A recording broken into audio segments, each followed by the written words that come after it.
Socializing 73. I had a thought which I wanted to share. I was pondering over a strange attitude many people have adopted. When they are questioned about things they are unaware of, instead of admitting the truth, they give a reply which has little or no foundation in the truth. This can become a serious issue, especially in matters connected to Islam. A Muslim may get punished for giving incorrect information which others act on. This has been indicated in a narration found in Sahih Muslim, number 2351.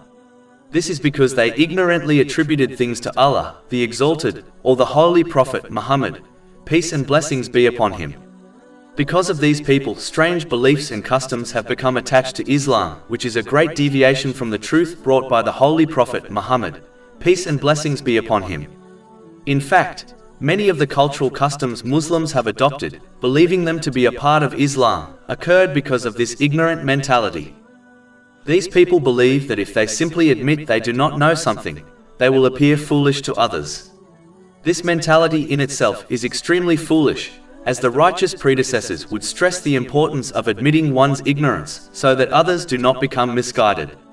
In fact, the righteous predecessors would only count the person who behaved in this manner as an intelligent person, and counted the one who answered every question posed to them a fool.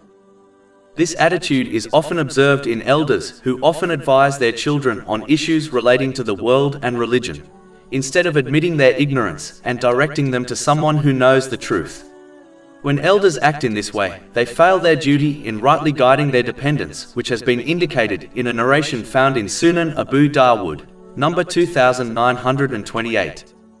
Muslims should therefore gain correct knowledge, whether worldly or religious, before advising others, and in cases they are unaware of something they should admit it, as this will not reduce their rank in any way.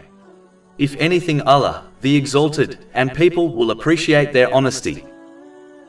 Over 400 free ebooks, audiobooks, infographics, podcasts and blogs available on our website, www.shakepod.com.